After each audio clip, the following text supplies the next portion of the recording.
Welcome to the Cat and Brother Moses show, where we kiss polar bears and discover our earplugs in a pile of dog poop, as well as heal outside the toy box. Today we are going to talk about ineffective duck and weave strategies. In other words, where are you? Hello, hello, hello, hello. Talking about avoidance, talking about self-medicating and other exits, other addictive possible exits, ways to avoid bottom line self-doubt.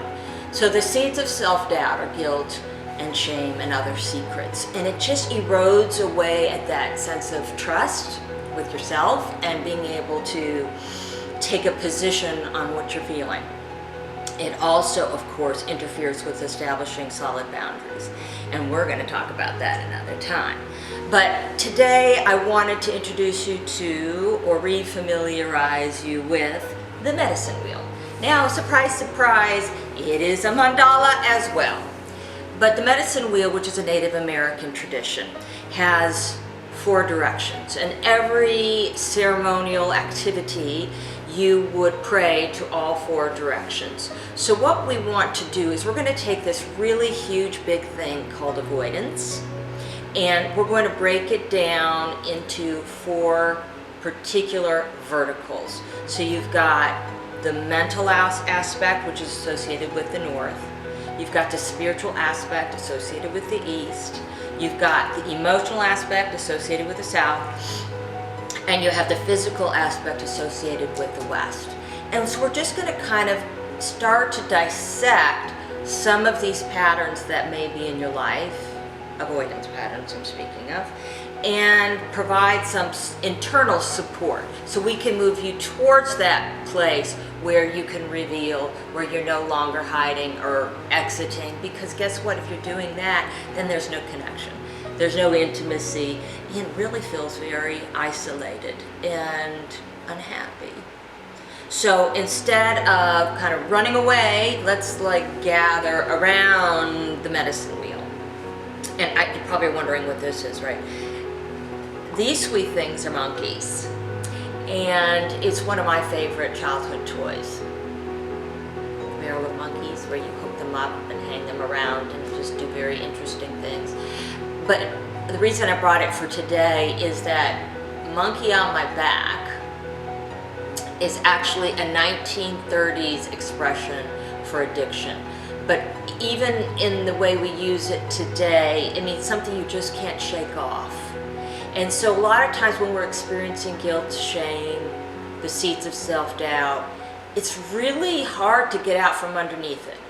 And that's why I wanted to break it down into these 4 directions and see if we couldn't soften that wall. You know, we know we have got people that want to build walls. Well, here we really kind of want to break them down. So the project that we're going to do is actually building what I'm going to call angels. You can call it whatever you want, however that occurs to you. I took this idea from worry dolls, you know, which is a custom in South America, where you'd build these little dolls and then you would tell them all your worries. And you're welcome to do that. But we're going to kind of have these angels or missives as just messengers to the universe, where we're going to take a position in these 4 directions to get more clarity and support mentally, spiritually, emotionally, and physically. So we're just kind of contributing to that incoming. These guys are about the incoming. So what I want you to do is you can watch me and just be part of that. But I've got some yarn here, I've got some clothespins, nothing real complicated. This is going to go swiftly. But before we start building the angel, you need to go ahead and get your paper out again and put north, east, south, west. Put next to north white, that's the color associated with the north. East is yellow, south is red, and west is black. I built an angel that represents me, wholeness, integration. I used purple. What is going on here? Well, it's my angel wings. Ha ha ha ha. But what I've done is I've taken little slips of paper, and for not only me, but for each of my directions, I wrote down kind of an affirming statement that represents health and balance in each of these directions. So for example, the one for the West. The West, which is black, is associated with physical balance, physical strength. So my weak link facing the West is my sleep. And just having struggles with getting consistent sleep, and probably a few of you can relate to that.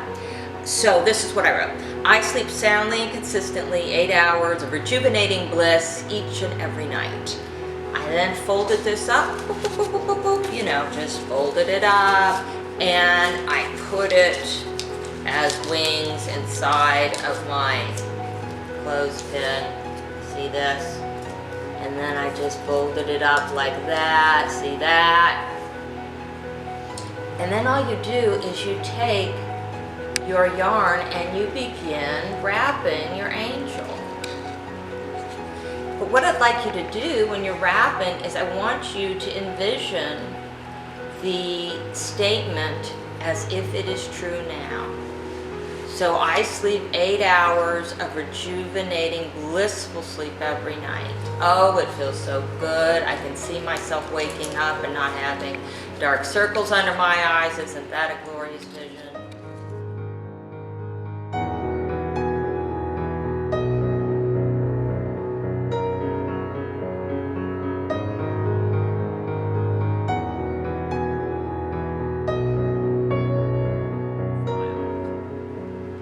By using my eyes and my hands, I'm integrating this thought, this feeling into my body.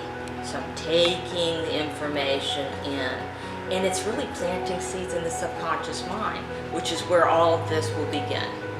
Where a lot of our guilt and shame lives. We're crowding it out. We're crowding out those self-doubt filled, undermining feelings with something very positive and affirming. So here I've got my sweet little angel built, and I'm just going to cut the yarn, I'm going to tie it, and then what I did, so this is the one I did for sleep, this is black for sleep, and it says blissful sleep on it. And then you know what, you put these anywhere you want, and you sure as heck don't need to explain it to anybody. So this could be in underneath your pillow or in your nightstand. This one, which is white for mental, this may be somewhere in the kitchen where you can really connect with this energy, with this statement, this affirmation every time you go into the kitchen. So have it maybe in the silverware drawer. This is the spiritual. So of course, if you have any place that you do yoga or meditation, or if you have a Bible or any sort of spiritual materials, put this there, you know, put this with your little altar. And then here's my emotional one. And red, which is the South, which is a reference to emotional health. You really want to look at trust. Because why do we run away? It's because we don't trust ourselves and we don't trust others. This is key. This is key, you guys. You've got to find stillness. You've got to show up. You've got to be okay and know that this isn't the end, but actually the beginning. When I show up as who I am, this is the beginning. This is the beginning. And that's when the monkey and the monkeys, and there's usually more than one, just go running off to play somewhere else. And let's do some healing. Let's enroll our angels and get back to some fun. Looking forward to playing with you again. In the meantime, go to catandmoses.com to learn more about what me and my big guy are up to and more ways for you to have fun with us. Thanks.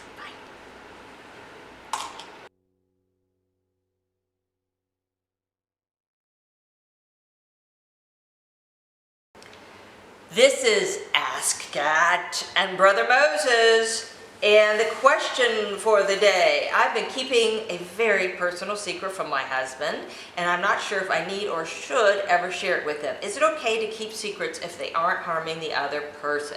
Kindly, Secret Shamer. I'm not sure that it's not hurting the other person, but we're just going to kind of assume that it's not. Still, I assert, secrets make you sick. The mind-body experience of a secret is guilt and shame, and that is just corrosive stuff. It's like putting the kick me sign on your back. You're just asking for persecution. Gotta go. Rip off the Band-Aid. And heck, maybe he'll even kiss the boo-boo. Lucky you. CatandMoses.com. I'll talk to you soon.